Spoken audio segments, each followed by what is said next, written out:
Hi, ma'am. How are you today? I'm great. How are you today? Good. So today we will study Module 8, Determiners. Determiners.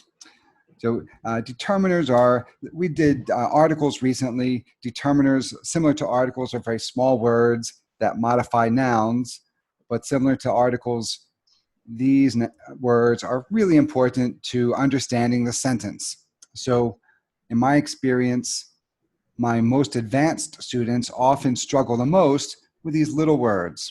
So my advanced students, they know vocabulary words, they know advanced grammar rules, but sometimes they make mistakes with these little words, and these little words matter. So let's look at some examples. So first we have Frank is English teacher. Now, as you can see from this sentence, there are no determiners. And so you don't, if I say Frank is English teacher, that's a little bit confusing. You don't really know what I'm talking about. Like, what do you mean Frank is English teacher? Is Frank my teacher? Is he your teacher? Is this a specific teacher that I should know? So it's a little bit confusing, and you kind of don't know what the meaning of that sentence is. So here you can see the difference if I add the article an. Frank is an English teacher. So now that narrows things down. So, Frank is just an English teacher. So he isn't my English teacher, and he isn't really a teacher that I should recognize. This just means that, Frank's profession or his occupation is English teacher. So again, little words, but really changing the meaning. Now, if I change and to the, that's another big change. So if I say, hey, this is the English teacher, Frank, or Frank is the English teacher, that by using that specific determiner, that means that this is an English teacher that you probably should know. So if Frank goes to meet a new student, he says, hi, I'm the English teacher. Now you know that that's your English teacher. That's the English teacher that you were expecting. Not just any English teacher, that's the English teacher that we should all know. And then this last example here, Frank is your English teacher. So that means, Frank is going to be teaching you specifically. So that's even more specific, and you really should know him. Do you have any questions? Do you see how these small words really change the meaning? I'm just changing one word in each of these sentences, but the meaning of the sentence really changes by using them. Determiner is almost the same as an article, but it's slightly different because they add yours and them and these. Yeah, right? So that's exactly right. Actually, articles are determiners, and then determiners also include many other words too. So you're right. So and the are examples of articles, but your is a possessive determiner. So that sort of changes. It's a different type. So I'm glad that you mentioned that, because here are the different types of determiners. So as you mentioned, we have the articles here.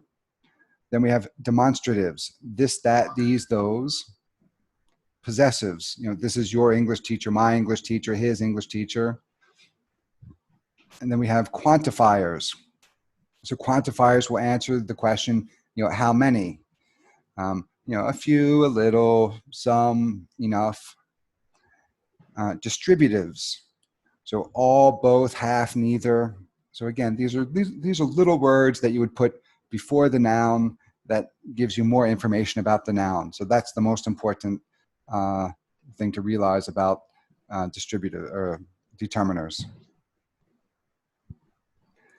Now, so we have two different types of determiners, general and specific. So here are the specific determiners, and we looked at these with the articles. So we had A and N were the general articles. So I want to buy a new car. Can I borrow a pencil?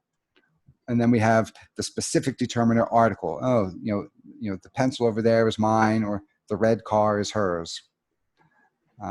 Possessives are specific. So again, your English teacher, my English teacher.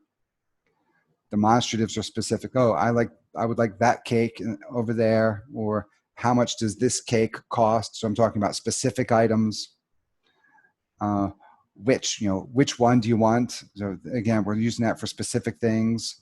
And then numbers, 1, 2, 3. And again, we'll use a specific determiner when we believe the listener knows exactly what we are referring to. Can you read these 4 examples, please? Start with hello, right? Yeah, please. Hello, I'm the DJ. Look at these beautiful flowers. Thank you very much for your email. Whose hat is this? Good. So again, if it says, hello, I'm the DJ, that means I'm expecting a DJ at my party. So if somebody comes and says, hello, I'm a DJ, like, oh, I'm happy to hear that, but what does that have to do with me? That just means that's my career, but the DJ, that's the one that I wanted for my party. So I guess looking at this in more detail, it's important to notice the difference between possessive determiners and possessive pronouns. So the pronouns stand alone. They take the place of a noun. The possessive determiner is followed by a noun. So let's look at some examples. So again, I'm using a lot of grammar words here, which make it sound more complicated.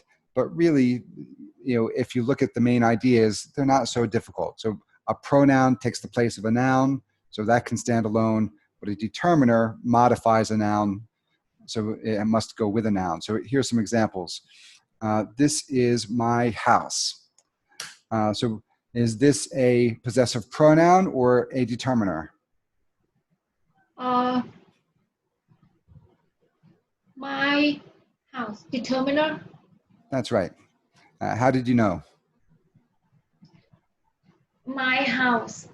I don't know. Possessive is like kind of like is end with the end of sentence. It's like like yours. That's the possessive. It's like mostly like we put at the end of the sentence.